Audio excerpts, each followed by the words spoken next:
gluten-free and vegan, whatever. Right. But sometimes it tastes like shit. Like, this is one of my favorite things about you. What? Is that you... Tell me more. I don't know if you'll like this. Your lips are fine. Stop trying to make them look like they're bigger. Hi, welcome to Coffee and Cupcakes with Christy B. I'm Christy B, and this is my fabulous friend, Erin. Hello. One of our favorite additions to the Coffee and Cupcakes table. Becoming quite the regular. Yeah, I should be so lucky. I'm your norm. I'm gonna hold you to that. So, you know, I have to try. There's a cinnamon bun here that I got from a local bakery, and I know it's not a cupcake. It's not a cupcake for Coffee and Cupcakes. Breaking rules. Rule breaker. You're such a. You're so punk rock right now. I'm just so punk rock with my non-cupcake cinnamon bun. You're like so super me. punk rock in the land of like strawberry shortcake. Well, here's the thing. It looks really ooey gooey. I think I could eat it all in one bite if nobody was watching. So the thing is that this came from a local bakery that does. I mean, we are in Los Angeles. They do all like vegan, gluten-free stuff. I love that. So I can't say it enough. I'm not vegan and I'm not gluten-free. I just went out to a restaurant and they had grass-fed Kobe beef sliders. Right. They were this big. Right. And they were like, you know, $50. $27 right? or something like that. And you got two. The size of a quarter. And It they was. were $25 each. But it was the best bite of burger. It was 2 bites, but it was substantial. And I thought you could never get that in like Milwaukee. But my thing with Not to offend Milwaukeeans. But I like foo-foo stuff sometimes. Well, and I like grass-fed. I'm always curious to see what it's actually going to taste like because a lot of times it's also become such a big buzz thing, right? And that we have it everywhere here and it's a big buzzword and like everything's gluten-free and vegan and whatever. Right. But sometimes it tastes like shit. Like, let's be honest. A lot of times it tastes like shit. So it does. I'm always excited to try something and like and because I feel like you have to be a really talented baker to pull that off. Yeah. Like pull off the best gluten-free chocolate chip cookie or whatever. This is good. A little too gooey for me actually. There's no such thing for me. Well, there's a lot of cinnamon, which I love. It's like sweet and warm. And it's warm, which is like heaven. Anyway. Oh my goodness. I just couldn't wait. I couldn't wait until the end. I was like staring at these things the whole time. I'm like, I have to have a little bit of this. Yeah, I'm eyeballing that crumb one. I like crumb. Oh yeah, we can have that at the end. Crumb and then the chocolate on chocolate. Chocolate on chocolate makes my eyes roll, and this eye like kind of close in and twitch. Wait, can you? So good.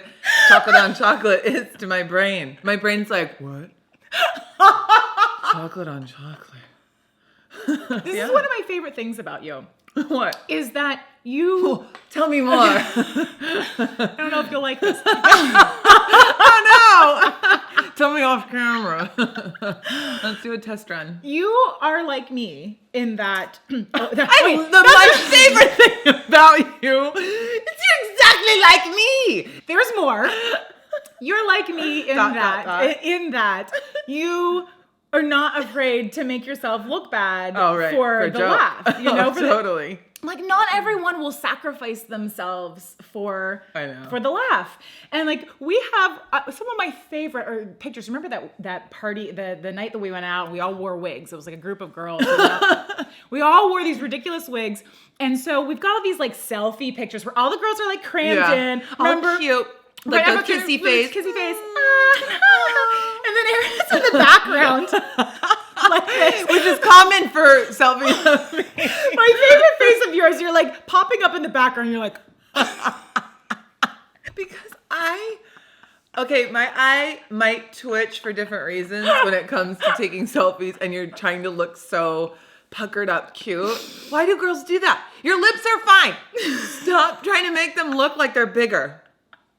I don't like that. I'm not that girl. I'm like the more... Yes, that's the face. And I just absolutely Love that. That's why we're friends. Oh my God. Well, speaking we have ugly faces in common. Speaking of, oh my God. Okay. Well, did I tell you the story about, I recently spent the weekend in Laguna Beach with some girlfriends. So we're in Laguna, and what is there to do in Laguna except you go to the beach and you go boutiquing. That's like what's fun for girls to do. And galleries, yes. And so many good ones. Yeah, there are. Yeah, it's very fun for that. And you just like go around to different shops. And so we were having fun just being girly girls and going and shopping and buying cute sun hats and sunglasses. And I was in the market for a pair of sunglasses because I buy a pair of sunglasses like once every 5 to 7 years. That's kind of how I am too. Yeah, I'm like, and that's rare. Everyone usually is like, oh, I lose them or I sit on them or whatever. And I'm like, nope. I buy one nice pair. Oh, that's not me. And I keep them. I buy like 5 cheap pairs and then I do lose them. But I do it like all at once. I buy like a ton of sunglasses and then it's like, then it doesn't.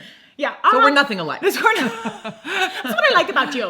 You're nothing like me.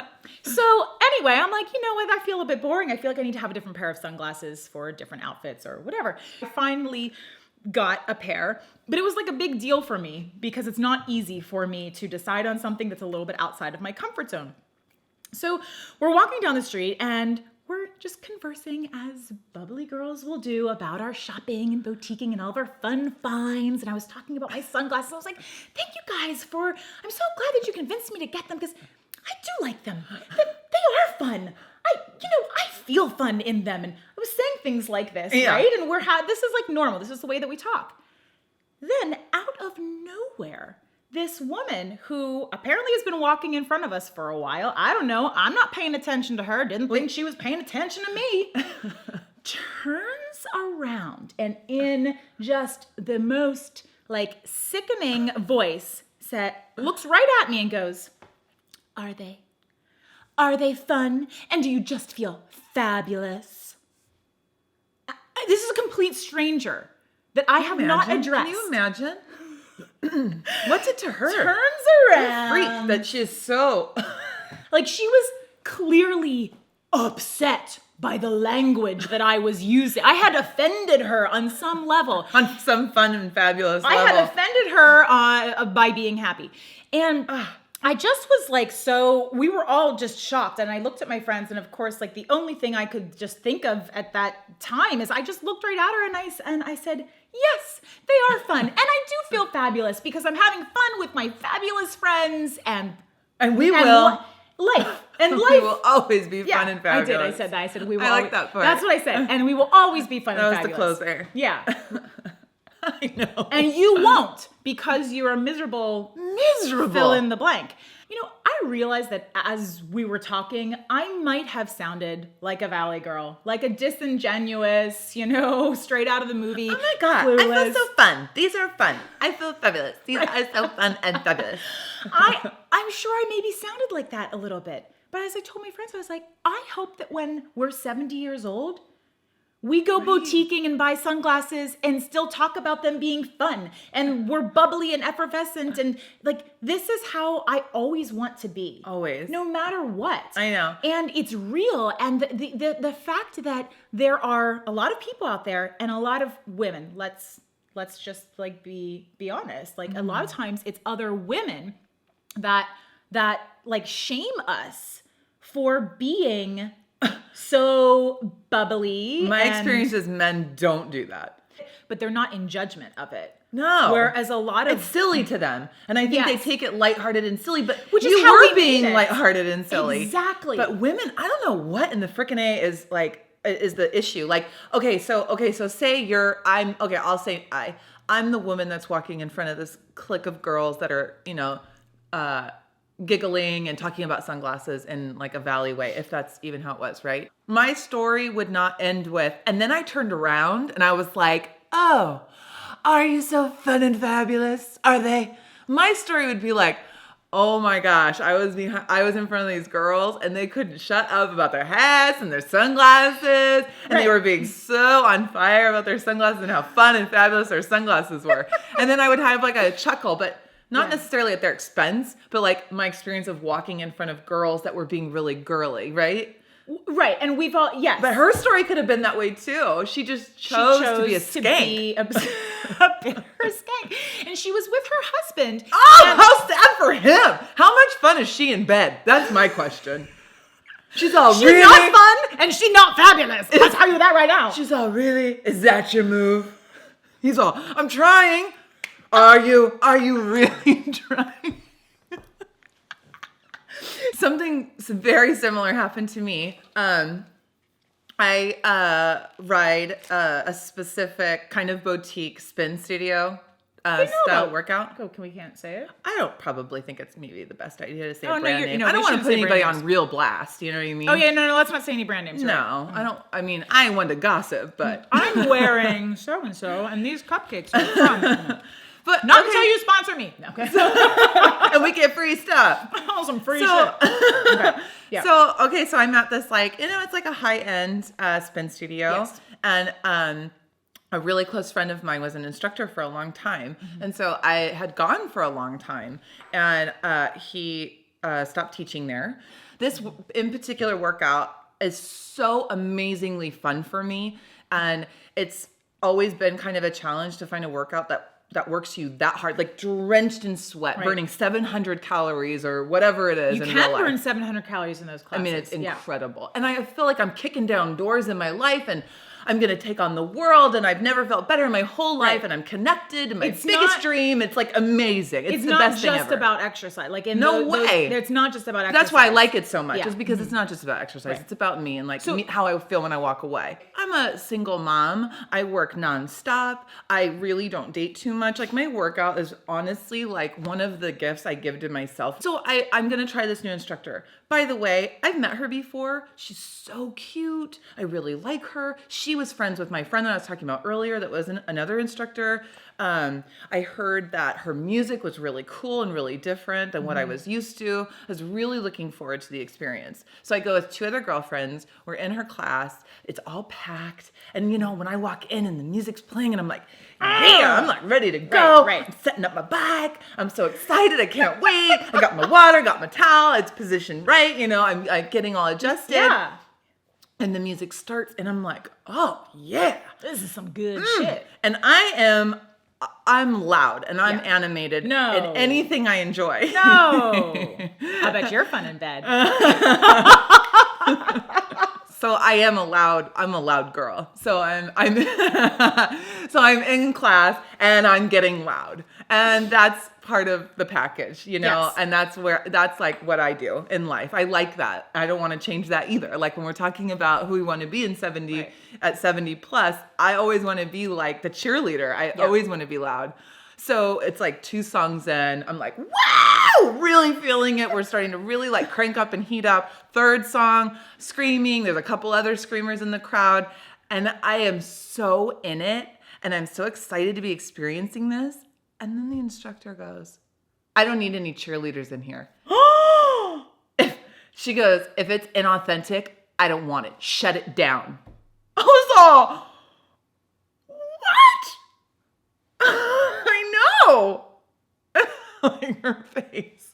Yeah, I know. I was like. And she said it over the big booming microphone. Oh, yeah. Too. Blaring loud. Okay, so then I don't know about you guys or you. Well, I do know about you because we're close. But like in my head, I'm like, first of all, my endorphins were like firing. Like I'm high. I'm excited. I'm like super amped, listening to really great music that, makes me all fired up and tingly and everything. And then she said that and my little girl on the schoolyard came, totally shrink. And I was like, oh, you could not have heard that right because people don't treat each other like that. And they don't treat each other like that in this environment. Like that's why we're here, is to be expressed. So you thought I must have misunderstood this and then experience. I walked away. I had a total girly emotional reaction, which I will own.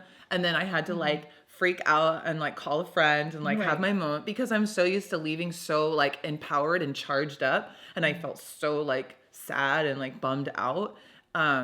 So I released all of that. I like worked through my process. And then what came out of all of that, like what you were talking about with your friends later about being 7 years old and hoping that you're always this way, is I felt like that too. Like my inner cheerleader who screams her head off and, in exercise class or, over explains things and waves her arms around and talks loud at restaurants and has to be like kind of calmed down at times.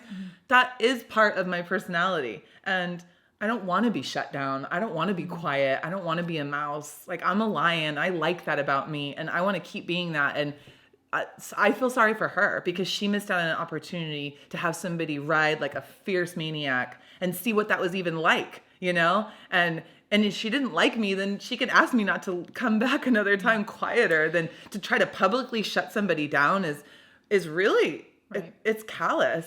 So that's what, this definitely warrants a 2-part series, for sure. See how I over-explained?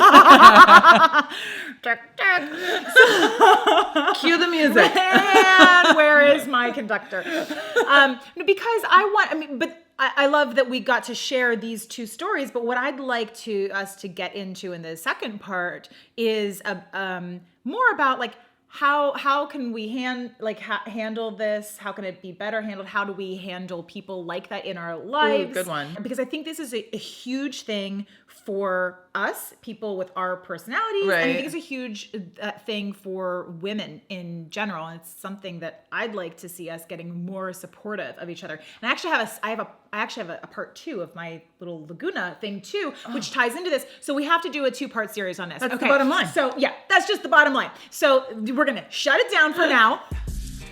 And then you are going to leave a comment below on what you think about this topic so far, but make sure that you subscribe so that you're coming back for the continuation of this particular topic.